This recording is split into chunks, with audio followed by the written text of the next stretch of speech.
Hey, folks, welcome to 2024, a new year, and if you can believe it, episode 12 of Ice Ice Beta, a podcast about adaptive ice climbing, mixed and dry tooling.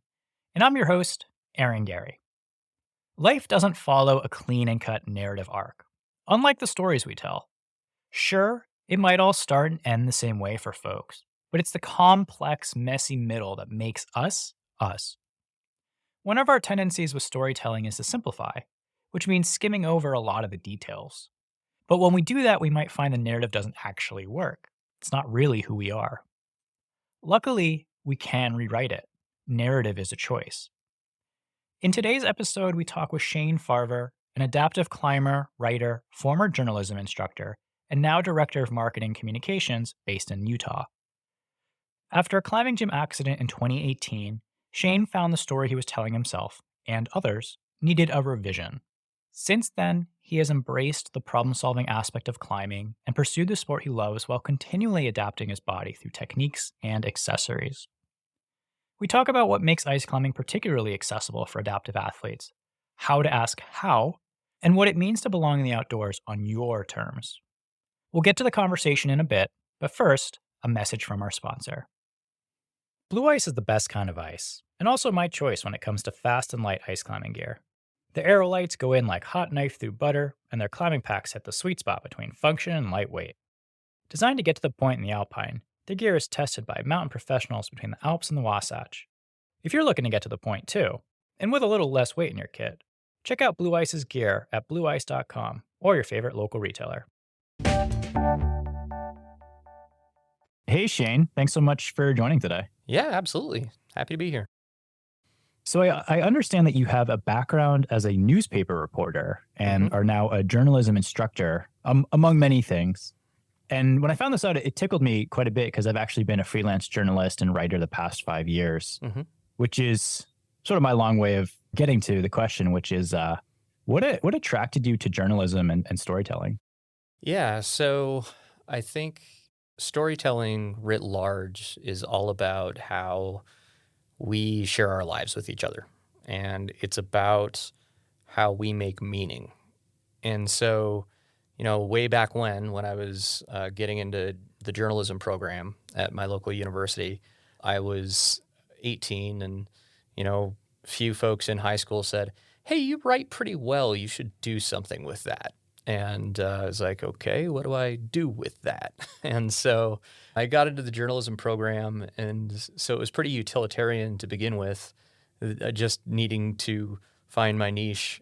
But as I continued to operate within journalism and within storytelling, I was in journalism and then I moved over to public relations and now I'm in marketing. So those are all different types of storytelling. And I think that there's so much power there in terms of, how we perceive one another and how we understand one another. And one of the things that I've come to really appreciate is that stories need to be complicated more. One of the driving forces with journalism, especially, is that you do need to obviously make it entertaining for people and attract people. A lot of journalism is for profit. And so you do need to have some sort of attraction there, right? But at the same time, all those sound bites and all those clean storylines can sometimes do a disservice to the actual people that they're about because, as it turns out, life is a heck of a lot more complicated than what you can reflect in a soundbite or, even a decently sized magazine article, right? Like all of those things are packaging for lives that tend to be a lot messier. I imagine that was a development for you. That's something that you accrued or figured out as you went along. Were there particular stories or were there particular instances where that sort of started to really shine through for you? Sure. So I think this is an appropriate time to get into my own background beyond my background in storytelling. Back in 2018, I had an accident at a local climbing gym where I wasn't caught on a lead fall and I fell 30 feet and I had a burst fracture in my L1 vertebrae that led to spinal cord damage and cauda equina damage. Cauda equina is the horsetail looking thing that is at the very end of the spinal cord. And that was a huge life change for me. And so as I navigated that, as I tried to piece together my identity again, having been an avid outdoors person before my accident and looking at a life that was going to be much different, I realized that a lot of the stories that people tell about disability really do follow this clean narrative arc that is, well, the author Kurt Vonnegut calls it man in a hole, where you have a person who experiences pretty good fortune, things are going pretty well for them, and then something tragic happens, an accident, what have you. And that person then, of course, experiences ill fortune. And they kind of bump along in that ill fortune territory until they show some gumption and they, through ingenuity or grit or whatever, um, pull themselves out of that hole, and then they basically experience this really meaningful, crescendo of new meaning and a new life, and they've quote unquote overcome things. And that's not how my life works. It's a lot messier than that. And I think when we tell stories about disability in that way, and you see it particularly in outdoor stories about disability, it tends to make things about that progression and overcoming things. Whereas, a lot of disability, it's long term. It's probably permanent in my case, certain aspects of my disability. So there's a disservice that's done about that narrative and how it applies to people with disabilities, because it it cleans things up too much. It makes it seem like if we're going to be in the outdoors or, part of society even, you have to overcome, and that's just not how it goes. I mean, disability is disability. It's a state, right? It's something that we are, or that we experience. And so, like, having it be just this nice little clean narrative arc where, we end the scene after somebody's taken their first shaky steps or something, that's just not uh, true to the lived experience. Do you think maybe we're a little bit too accustomed to or limited by that traditional, like, beginning, middle, and end sort of crescendo, as you put it? Because a lot happens in, like, the interstitial periods in the middle ground, and it seems like we're sort of used to this, like, simplification. Yeah, I mean, and the reason that that story form exists is because it works, right? Because I think we do want to make sense of things and have clean resolutions just from a desirability standpoint. But there's a difference between the story form, the narrative arc, and what life actually is. And when you're dealing with actual people, there are all sorts of stories that are missed because we gravitate toward that particular telling all the time, right? So we don't necessarily think about why people with disabilities have certain experiences and what their real challenges are outside of any physical aspect of their disabilities. A lot of times that their experience has more to do with the pressures that are put on them from society, the ableism, the preconceived notions of what it is to be disabled, what people can or can't do.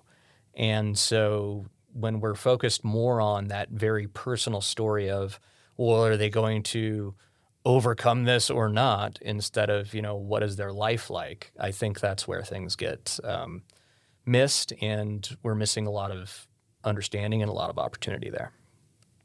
Just for clarification, what does ableism mean?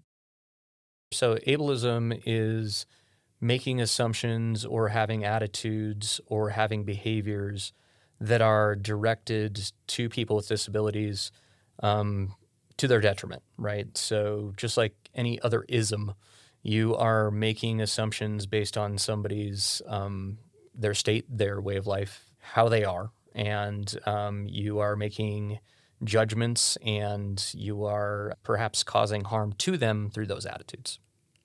So you talked about how not defaulting to a simplistic narrative was something that developed over time for you, and in particular with relationship to this accident, and then Hmm. how you responded Hmm. afterwards. Hmm. Hmm.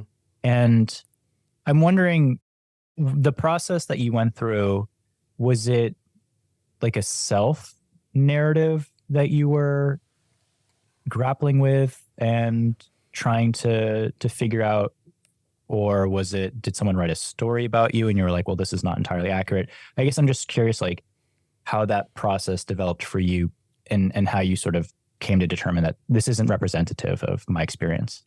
Yeah. So a little bit more about my background. So I really started getting into the outdoors in my early 20s. And that started with a friend of mine who co owned a nearby climbing gym. And I just went there out of curiosity. And he, did what mentors do. He let me climb around in his gym. He had some pointers there. Soon enough, he was saying, "Let's go outside." My first outdoor climb was in a Ogden Canyon, and he led 5.6 on trad. It was a tall 5.6 though. It was like 100 feet or something. And then I followed on that, and it just kind of started naturally from there. And then branching out from climbing, I started getting more into mountain biking and road biking pretty heavily for a few years, where I was doing some of those long distance rides. Did a century and then did a back to back century from Seattle to Vancouver, BC. And so a lot of my life back then really was focused upon my physical activity and my physical accomplishments. So when I had my accident, I was starting to look at bigger walls with rock climbing. I wanted to go out to the Wind Rivers and do some of the stuff in the Circuit of the Towers there and really dive deep into climbing. And then, just like a light switch, all of that seemed outside of the realm of possibility. So when I fell, it was one of those things where something was immediately and obviously wrong. There was numbness spreading down my legs. There was basically a lot of nerve firing going on, a lot of pain going on, all at the same time. And I was incredibly out of it. And we had the EMTs show up with the backboard and took the ambulance ride. And you're wondering, what is my life going to look like? And when you've built an identity around your physical prowess, so to speak, getting out there, pushing yourself to physical limits, so on and so forth, and then you find yourself lying in a hospital bed after emergency surgery, you have a very pronounced identity crisis, right? So the story that I was telling about myself, um, it it seemed like that story was in danger. And I remember very early on in my recovery looking at people who were using adaptive equipment, adaptive mountain bikes, they were adaptive climbers, so on and so forth. And that provided some sense of solace to me when I was trying to figure out what I was going to be, and how I was going to be post accident. And so I really did have this crisis of identity where I was thinking, what the heck is life going to be after this? And I experienced a pretty pronounced recovery. One of the things that I always want to mention in terms of recovery is that for folks like me with spinal cord injuries, it really is very variable, right? When it comes to recovery and what you're getting back and what you're not getting back. And a lot of the folks in the medical community can't quite tell you what that's going to be. And so I was in physical therapy for, oh gosh, 4 days a week, um, at least an hour a day for a while. And I started to see some good recovery, but I had an opportunity to speak at an event at my local university and kind of share my story. And back then, I mean, this was like a year out from my injury. Back then, I really did kind of couch it in that narrative arc that I was talking about, where it was like, oh, I experienced something tragic and then I worked really hard. And, I ended my presentation with me back on the wall and so on and so forth. And my desired takeaway when I was talking about that was always ask how. How can people get out there and enjoy the outdoors before you start thinking about no, right? Like how first. And I'm not somebody who thinks anybody can do anything. I don't think that of the able-bodied population. I don't think that of the disabled population. But at the same time, we are capable of doing so much more than we originally conceive of. And so asking how. But I think the takeaway for a lot of people when I gave that speech was, oh, he overcame his disability. And unwittingly, I kind of couched it that way, right? Like, oh, now he's back. And I've thought a lot about that since then. And that's not the story I want to tell anymore. As your story was evolving, were there other areas in your life where identity was starting to take more prominence? Were you like finding you were putting more of yourself into work or other things like that? Or I guess like how was your sense of identity changing? Yeah. So as I mentioned, prior to my accident, my interaction with the outdoors was very much about what can I do physically in the outdoors? What kind of physical exertion can I experience in the outdoors? And 5 years out from that injury, I would say that my understanding of the outdoors has evolved into one of place and community. And so about 9 months after my injury was when I attended my first adaptive climbing meetup. It was both exciting and incredibly frustrating because I had to relearn how to climb. Like I remember going into it like, all right, time to climb, and my feet are just kind of slapping against the wall and they're not doing what I want them to do, and they're just kind of a mess. And so taking that step back and thinking, okay, what is this now? What does climbing mean to me now? And there was a time where I did almost give climbing up because I was so frustrated. Um, I call it chasing your ghost, where you have this idea in your head of how you used to do something. And that idea doesn't go away, right? Like there's that memory, that pretty ingrained memory of how you used to be. And at least in my experience, there was nothing I could do to get rid of that, that comparison to myself. And so you had to kind of look at that and try to treat the thing that you were doing from a new perspective. So for me, the joy that I find in climbing, I mean, don't get me wrong, I still like trying hard in the outdoors, but the joy I'm finding is more about that community aspect of it and having people who just kind of get it being around me. I've been involved with adaptive climbing programs as somebody who helps lead those programs, as somebody who helps conduct those programs. And just speaking from personal experience, there's something that's so valuable about walking into a space, whether it's a climbing gym or whether it's in an outdoor crag, and you are surrounded by people who just kind of get it.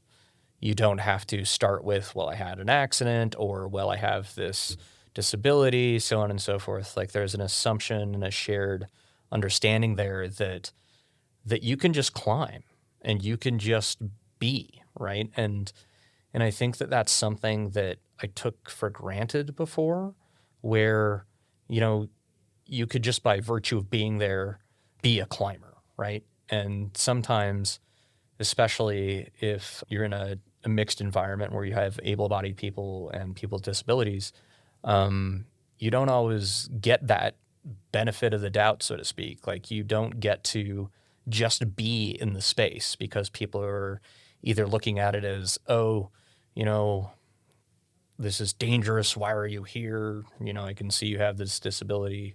Or they kind of want to take that, inspiration narrative arc where they're like, this is incredible. You're actually out of the house. And it's like, no, I just want to climb. I've had a few interviews recently with organizers for affinity spaces, and we've talked about the importance of affinity spaces and what it means for the people involved. But if someone's able-bodied and they are at an event for adaptive athletes or want to be an ally or a supporter, how can they approach the situation to be more considerate and helpful and not sort of come with like preconceived notions and things like that?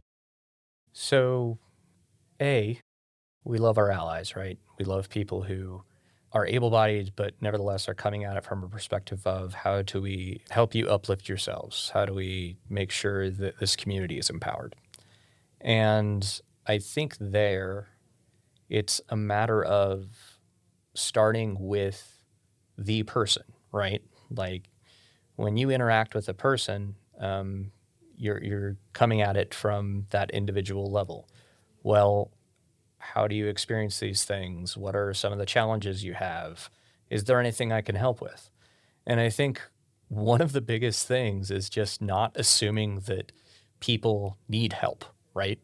I think, particularly with a community that has people with disabilities, it's this kind of default of, oh, let's help them, let's help them, and that help thing comes with quotation marks, right? Because you may be well intentioned in trying to help somebody who uses a wheelchair navigate a particular space, but they might have it handled, right?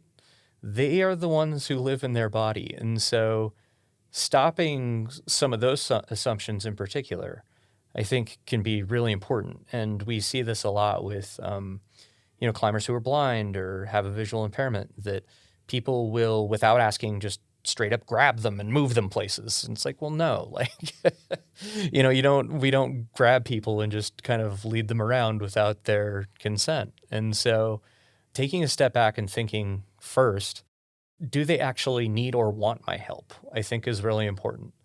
And then from there, it's a matter of going back to what I said before. How do we create a space that enables people to empower themselves so that we are not constantly feeling like we are, providing a service or lifting them up or so on and so forth, right? Like kind of that savior complex thing where you have to feel like you're benefiting somebody, right? And when it comes to that idea of, oh, we're here to help these poor disabled folks. Well, no, like we are here to work together to create a space in which people can empower themselves and push the entire community forward. And speaking of that, I'm seeing a lot of really exciting things happen right now when it comes to folks with disabilities who are pushing their own community forward, right? And there's a lot of appetite right now where people are saying, "No, I want to guide. I have this disability, but I want to guide." And so they're pushing that envelope and they're seeking those certifications like single pitch instructor certifications, what have you. And we're seeing people with disabilities who are leading their own outdoor clinics, right? It's not an able-bodied person um, leading clinic for the disabled population. And so a lot of times, honestly, when it comes to being a good ally, it's about getting out of the way. Could you just maybe talk about what you're seeing in that regard? Yeah, of course. So the All In Ice Fest that's coming up, and you just interviewed Liz from that particular ice festival. There are a couple adaptive clinics there actually, and we're seeing those clinics led by people with disabilities. That's one example that's coming up really quickly now. We've seen folks with disabilities pursue and achieve a single pitch instructor certification for rock climbing. That's something that I hope to attain one day. We've seen, so there's an event every year, the Adaptive Climbers Festival, where a large majority of the clinics that are held during that festival are conducted by people with various disabilities. And so we're really taking those steps to lift ourselves up, right? Like, and I would say this is a fairly new energy. We're really trying to take ownership of our own space and figure out, okay, how can we take a meaningful role in this, not just as participants, but as leaders of specific events, of instilling particular outdoor skills. How do we do that? And, I've been lucky enough to participate in a lot of these clinics. I was part of a mindfulness clinic at the most recent Adaptive Climbers Fest back in October, and that was run by Ben Mayforth. He's an accomplished paraclimber, and he was talking about, how to be mindful during your climbing and some of the methods that he uses. And for somebody like me who acquired my disability through climbing, there tends to be a lot of stuff in my head, right? Especially when I'm leading. And so figuring out how to quiet that down, how to treat that, especially from an adaptive perspective, I think is really useful. And it's not to say that a lot of our able-bodied allies aren't well qualified in teaching the sports of climbing or ice climbing.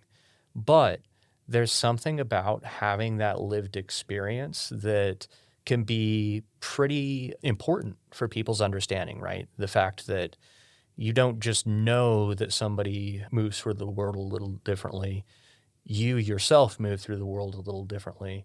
And that can have a pretty big impact in terms of understanding, in terms of belonging, in terms of knowledge. For your personal climbing, in regards to the mindfulness, what are you finding comes up a lot for you as you're going up a route? Most recently, I've really started to focus on leading, rock leading. I honestly don't know if I'll ever lead ice because my feet are not tip top. They have some reliability issues, right?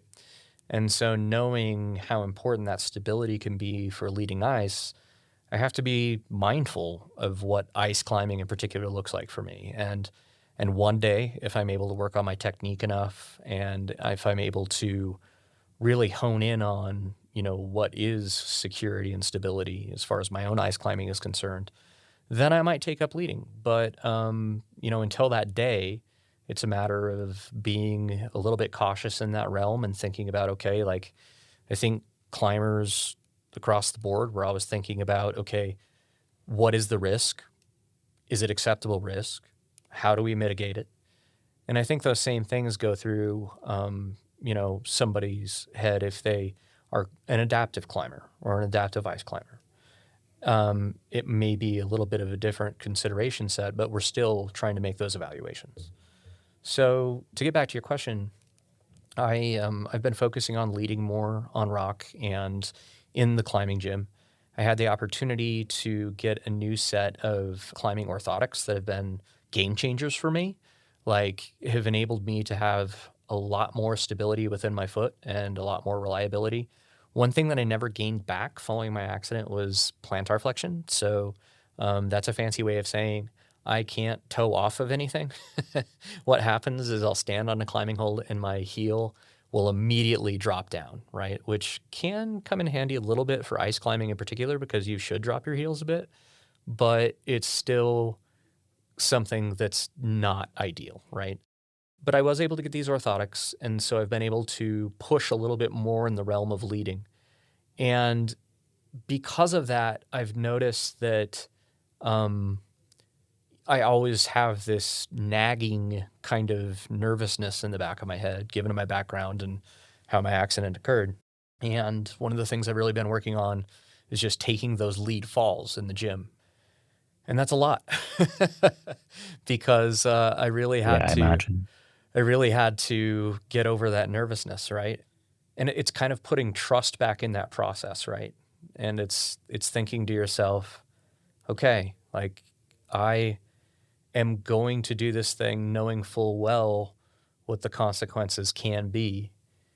And I've had a new climbing partner lately who's been really good about just leading me through that process. So what we'll usually do is I'll, start climbing and then take a fall below the bolt and then a fall at the bolt and then a fall above the bolt. And that's kind of my warm up routine right now so that I can have my body trust that, there is going to be that catch at the end.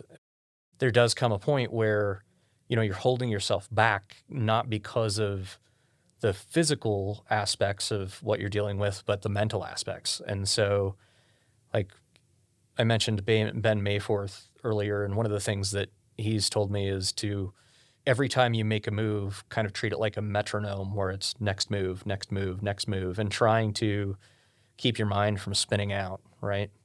I actually didn't ice climb prior to my accident. And so it's been really nice to have something that I have no precedent for, right? Pre accident precedent for. And that's been really freeing in a lot of ways because I don't have to think about how I used to be. And it's just how I ice climb, period. And that's been really cool. So you mentioned that going to PT, 4 or 5 days a week, you were actually seeing a lot of progress and recovery. But where did you end up recovering to and in your, I guess, disability? That's one of the things that I came to understand and appreciate about disability. Having joined that community, it's that it's very nuanced, right? And people kind of put these bright lines on disability. Oh, you use a wheelchair all the time or you don't, right? And that's just not the case for a lot of folks who have disabilities. And there are all these shades of gray when it comes to your movement and your recovery and just kind of how you exist within the world, right? So the things that I did not regain following my accident, I still have a good amount of paralysis in my calves. So my calves are pretty floppy, for lack of a better word. There's not a lot of muscle tone there at all. And because of that, I don't have plantar flexion. I can't toe off of things. And without the aid of leg braces, and I have 3 sets that I'll do different things, I tend to really walk back on my heels. Like I can't get any leverage off of my toe, right? And my toes are still pretty paralyzed, like they're curled. And then, not to get too much into gross territory, but like the thing I didn't understand with spinal cord injury is that it affects everything below the site of injury. So when you think about like bowel and bladder function and things like that, those can be affected. And so, yeah, it's one of those things where unless you're looking at, say, my leg braces that are coming out of the backs of my shoes, like unless you notice that, I can kind of pass sometimes. But I think that's one of the things that that's difficult when it comes to disability and society's understanding of it is that it's not as if I'm cured, right? Like I've regained my ability to walk. I have been able to resume so many of the things that I loved before, but I still have some of those challenges. So when I deal with an approach to a rock climb, I just did a heinous approach yesterday. And I think it's heinous no matter what, not just for people with disabilities. But when I did that, like I really struggle on uneven surfaces. And as soon as I'm on a vertical wall, I actually do a lot better. So the approach is very often the crux for me. And when you look at how people talk about, say, approaches or hiking trails, the way that those things are even talked about don't necessarily translate to somebody with a disability. So, oh, it's easy, it's medium, it's hard. Well, that can mean different things, right?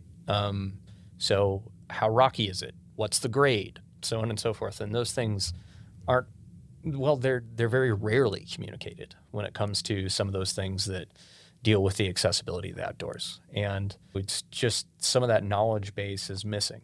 And there are people within the disability community who are working on that kind of thing and describing, how things are from that disability perspective. So they're taking into consideration grade and the uneven trail and the camber and so on and so forth. But yeah, it really is one of those things where I'm 5 years out now.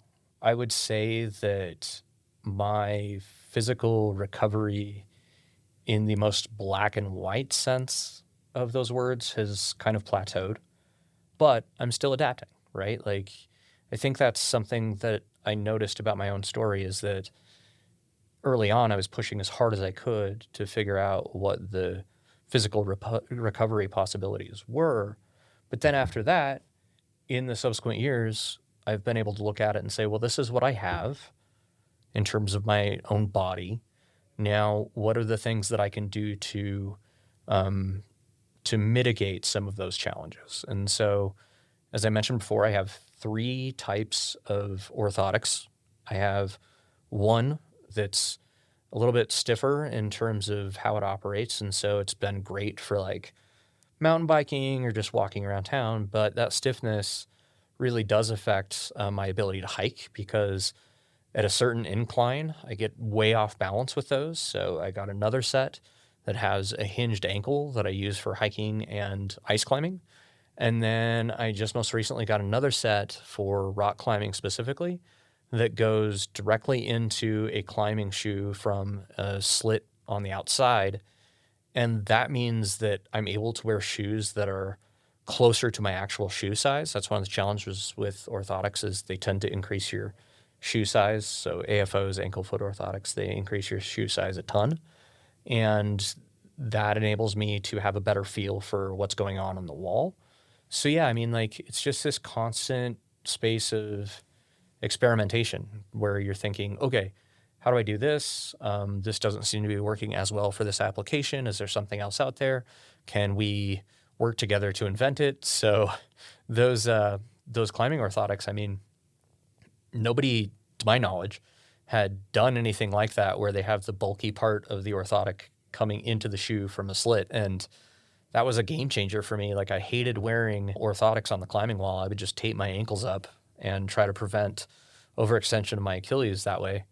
But these are opening up all sorts of possibilities with being able to climb harder grades. And there's still some work I need to do with technique, but we're getting there.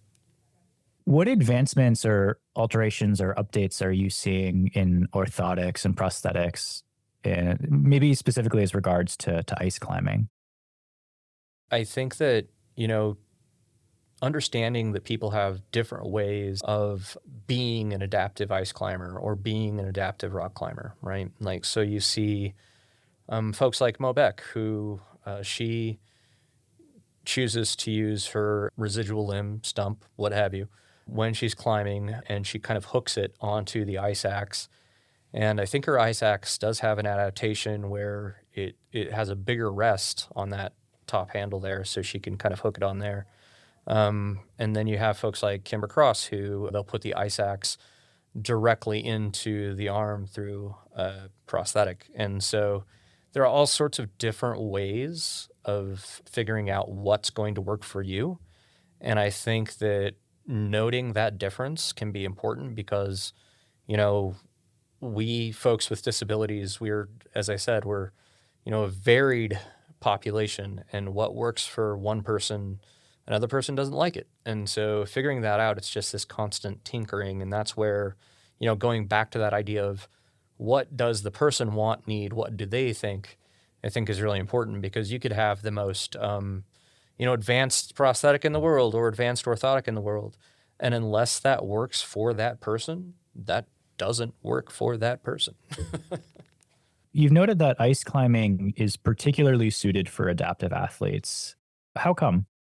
Yeah, I appreciate that question. So, speaking from my own experience, I started ice climbing just a couple of years ago, and it was really something that I had always wanted to try, but never really pursued through maybe fear, maybe, being interested in other things at the time, what have you.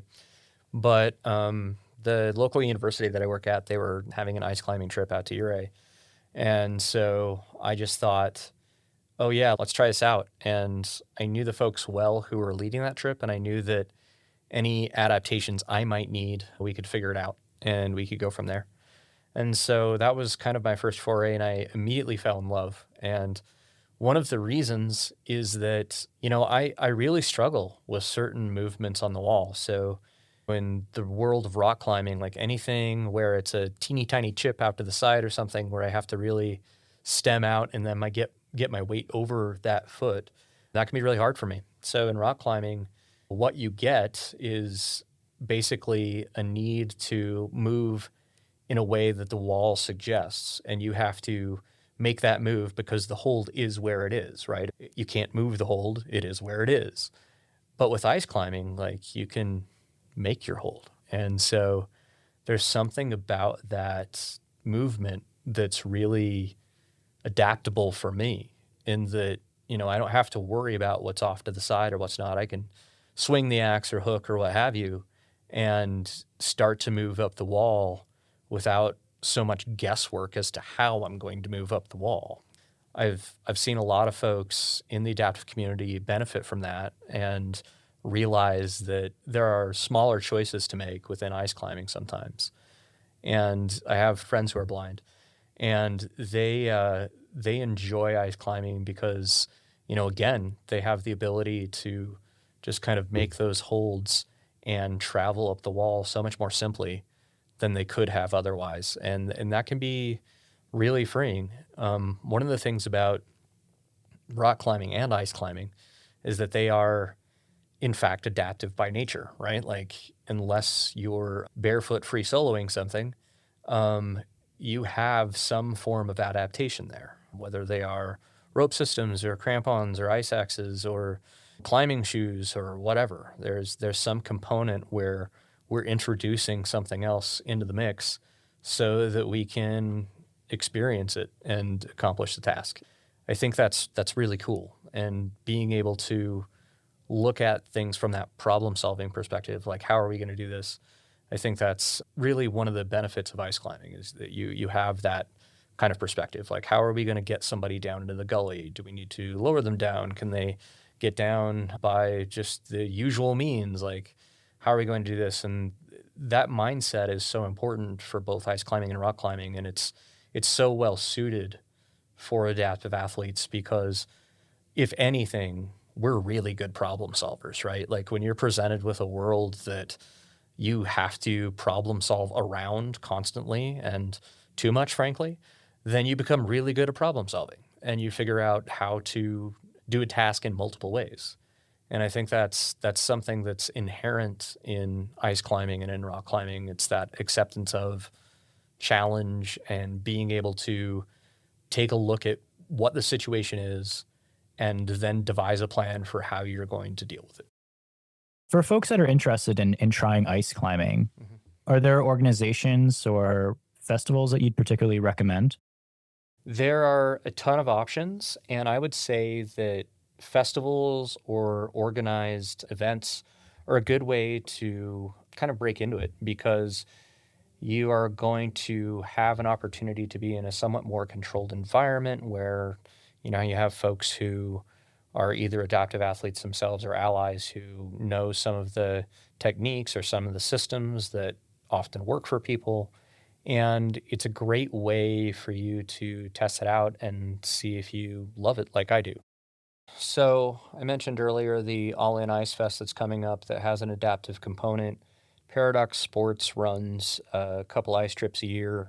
They have a presence in Colorado, and then I believe they have an event up in New Hampshire as well. The Bozeman Ice Festival that just finished up has an adaptive component to it. The Michigan Ice Festival, I believe, has an adaptive component to it. I think there's one up in Valdez. So, yeah, I think there are more and more opportunities when it comes to adaptive ice climbing. And what I would recommend is that if there's a festival that you're interested in and you're wondering if they have something adaptive specific, either poke around on the website or just ask because there are plenty.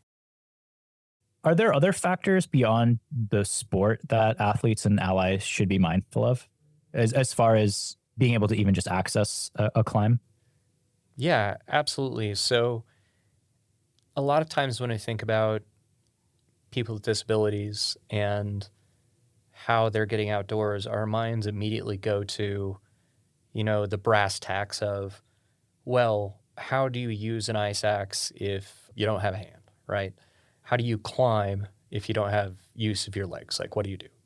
And so those things are valid, but so often it's the mundane stuff. I mean, I have a friend who's blind, and his main challenge in accessing ice is getting a ride to the ice park, And it's those things that we don't often think about, some of those societal things that a lot of us take for granted that are more of a barrier than like how to use the ice axe. And I think that that's something that bears mentioning because it's it's where our minds go when we think about disability and we think about disability in the outdoors in particular. It's that idea of, well, okay, how do they do this, that, or the other when they're in the field?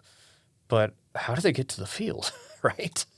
And so I think that broadening that perspective and thinking about those things can be really important. That same friend that I mentioned and other friends who are blind, I have the good fortune to work with a lot of folks in the blind community and be friends with those people. And I think that, you know, it, it's a mutually beneficial relationship to put yourself in the headspace of somebody with a disability. And I think that's something that a lot of people don't realize. If I'm having a conversation with my blind friends and we're talking about placing trad gear in the rock climbing realm, right? Well, how do you talk about trad gear from a perspective that doesn't involve sight? You think about how that gear might feel as you activate the cam or what have you, and kind of how far down you push. You might talk about feel in terms of, how far out is the cam? Can you kind of visualize what a proper placement is versus an improper placement? And those things benefit me because when I talk about those things from that perspective, it gives me a richer understanding of what's going on. And that can be pretty vital in terms of your way of moving around in the outdoors. If you're solely relying upon sight, for instance, well, that's not as rich of an understanding as you could have otherwise. You talked about how your most recent pair of orthotics are actually experimental and that you received some community support to actually help pay for the visit. And as part of that, you've talked about how you want to do a pay it forward model for others. So can you talk about that idea and sort of what you're hoping to achieve with that? Yeah, absolutely. So I had a lot of generous folks come out and help me fund a trip out to Tennessee to get those orthotics worked upon. And the folks I worked with within that organization, they were really wanting to try this out from a research and design perspective. Like, would something like this work for somebody with a similar disability and presentation of that disability? And so I worked closely with them, and they kind of said, hey, feel free to share. We want to get this out there for people who might not or might be dealing with similar issues. And so that's what I've done recently. I've been in conversations with people who have similar physical presentations to my disability and just figuring out, would that work for them? And just noodling. I'm thinking again about my friend Santi, who, a large part of there was a video about him descending the Grand Teton, skiing down the Grand Teton. And a lot of that video had to do with his ingenuity and his adaptations that he's used. So talking about shims that he's placed into his boot so that, it works with his leg stump or with whatever it might be to get him both up the mountain safely and then down the mountain safely. And I think the more that we can share those types of things within the community, the knowledge is there, right? Like, it's there, but it's usually in somebody's head. And so when I talk about paying it forward, it's being mindful of, like, what kinds of things have I tried, have I figured out, have I failed at? And how can I share those things with my adaptive climbing community so that we all benefit from that? And that's kind of the perspective that I'm hoping to take in my own journey. As part of your paying it forward model, just building off what you just said, you also noted earlier you're trying to pursue your single pitch instructor Yeah. course. So it sounds like you want to help get more people out and about and out climbing. Yeah. So that's kind of been my focus within the community over the last little while, and that is like thinking about the multiple ways that I can contribute. And I have a full time job. It's not outdoor related. I don't know that I will ever have a full time job that is outdoor related, but earning those skills and earning those certifications that help me feel confident and help others feel confident about me leading members of my community in outdoor spaces, that's really important to me. And so I have been pursuing single pitch instructor certification. I'm hoping to do that sometime in the spring if I can get up to speed enough with my preparation. And I also have taken the Adaptive Climbing Institute course from Paradox, which shows you how to set up different adaptive climbing systems. And I've done that in the gym version and then in the outdoor version. I've worked with adaptive gym programs a lot recently, and I'm constantly having conversations about how to, again, help folks within the community empower themselves to actually get outside into those less controlled environments. My family has a saying, and that's that there's a pony in every pile of horseshit. And I think the pony here is that I am a part of one of the best communities one could ever ask for. And it's been truly amazing to be surrounded by people who they just crush it. And I think that that's what I can do being a member of that community. I can help people to continue to crush it. And that's what I'm looking forward to. Rock on, man. That's awesome. Thanks, Aaron. So we're actually going to take an adaptation on a question that we typically end with and update it for today. If you were to give yourself one piece of beta these days, what would that be? It could be for climbing. It could be for life. It could be for anything. I like that question a lot. One piece of beta. Embrace the chaos. Understand that there are so many things that are not necessarily controllable. And that can be applied to ice climbing, and that can be applied to life in general. That can be applied to disability. Just understanding that, go through life with a problem-solving perspective.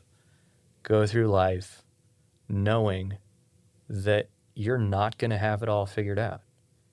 And one day, whether it's disability, whether it's another challenge that arises from life, because I think that's the great unifier, like we all have big challenging things that happen. Just know that if you go forward with that problem-solving attitude and recognizing that people by necessity have to move through the world a little differently, then I think you're set up pretty well. You are a smooth talker, Shane. Thanks, Aaron. It was a pleasure chatting with you. I really appreciate you taking the time. Yeah, of course. If you'd like to connect with Shane, his Instagram handle is @sfarver01. That is FARVER. He does a lot of work with the adaptive climbing program at the front if you happen to find yourself in Salt Lake City. And this winter, he'll be at a few upcoming ice fests. And he's also hoping to complete his SPI so he can help guide more adaptive athletes outdoors as well. As for Ice Beta, consider buying us a beer, figuratively, by supporting us on Patreon. $5 a month goes a long way towards making this a sustainable project. Thank you all so much for listening. Really appreciate it.